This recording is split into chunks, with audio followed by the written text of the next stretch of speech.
One day soon, someone will come up with a viable working model for a flying car.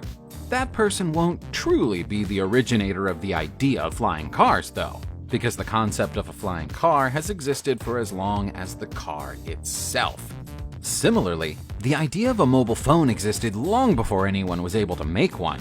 Some of the things we think of as modern inventions are actually based on ancient ideas. And some of the historical artifacts you're about to see in this video were whole centuries ahead of their time. The official story of the invention of the telescope is that it was invented in the Netherlands in 1608. The real story might be that it was developed more than 3,000 years ago. This object you're looking at right now is the Nimrod Lens, which is also known as the layered lens. It was discovered in 1850 in an Assyrian palace in what's now Iraq, and theories as to its actual function vary. Some people think it's a burning glass that would have been used to start fires by focusing sunlight. Even that would have been an impressive tool for 3,000 years ago. But the lens also works as a magnifying glass, and so it could easily have been used for that purpose. It's capable of magnifying objects by a factor of 3, precisely the same power as the first ever telescope. Because it was fashioned from natural rock crystal, it hasn't deteriorated over the 3 millennia of its existence. That, too, might have been a design choice. The ancient Assyrians had advanced astronomical knowledge for their time. Could lenses like this have been the reason why? We think of nanotechnology as a very new field of science. The idea of engineering on a microscopic scale was surely beyond the capabilities of our ancestors, after all.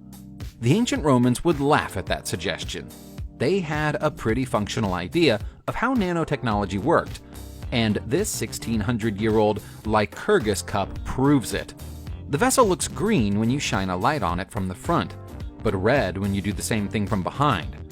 The mystery wasn't solved until 1990, when an English research team put fragments of the glass under a microscope and realized that tiny particles of gold and silver had deliberately been placed into the glass mixture by the cup's Roman designer.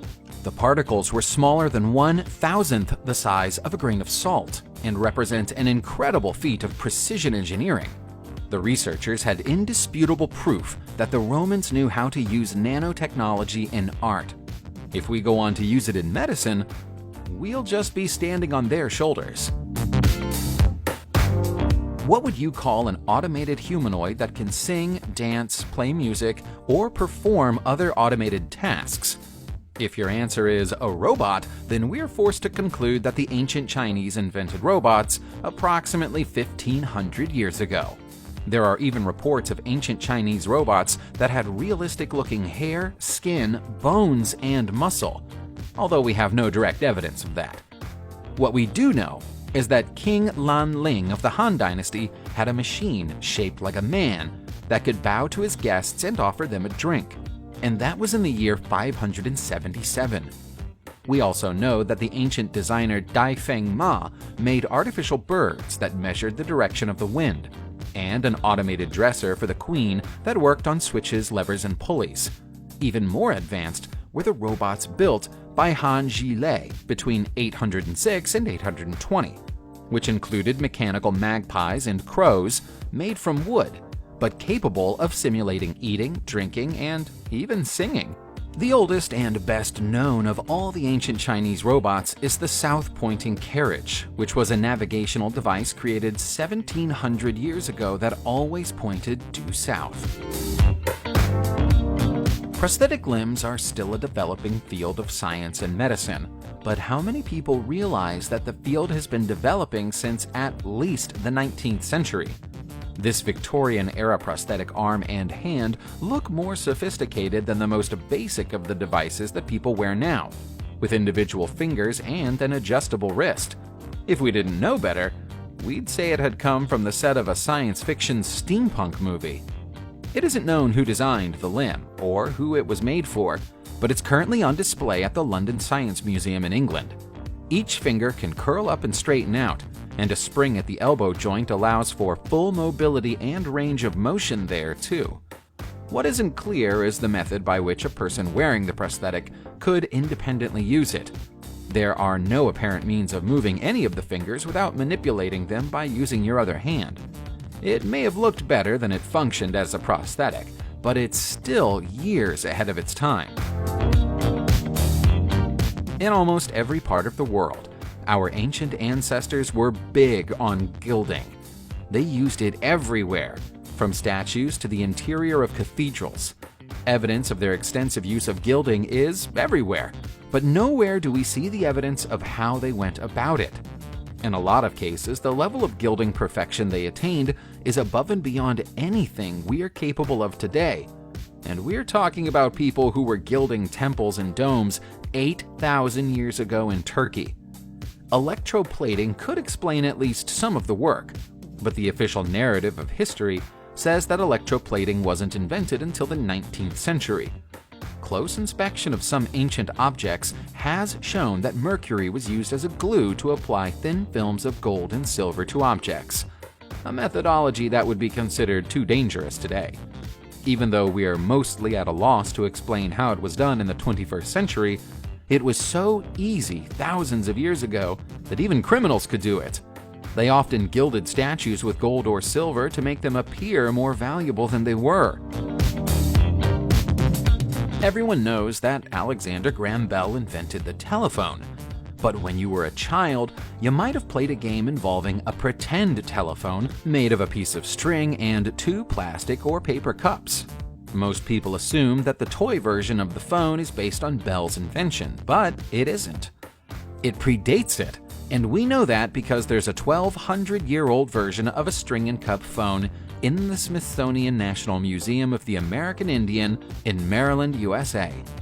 Unfortunately, the device is made out of gourd and twine that's so delicate that we can't test it to ensure that it works as it appears it should. But there's no reason to doubt its functionality. The civilization that made the device was the Chimu Empire. They had no written language that we're aware of, and yet they were able to build something so sophisticated. The cord extends 75 feet, and therefore probably enabled communication either across one large home or between 2 neighbors.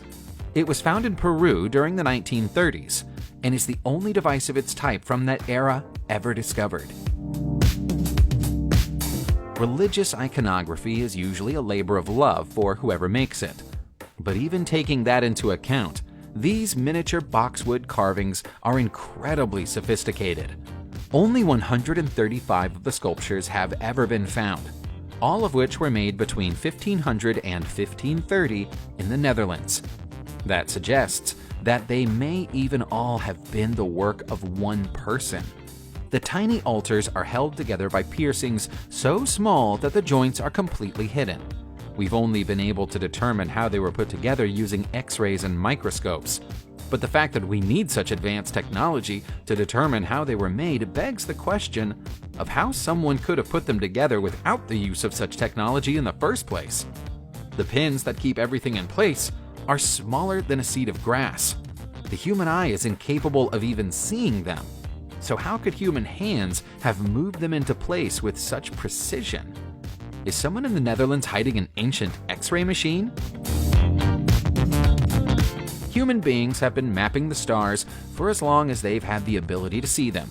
But very few civilizations had anything like the degree of insight or accuracy of the ancient Sumerian astronomer who made this clay star map 5,500 years ago. The astronomer had a particular reason to take an interest in the skies at the time they made the map. There was an asteroid on a collision course with Earth, and they were tracking its movements. The tablet is currently in possession of the British Museum and is referred to as the planisphere. It was first discovered in an underground library in Iraq during the 19th century. Translation of the text inscribed onto the tablet talks of a white stone ball approaching through the sky.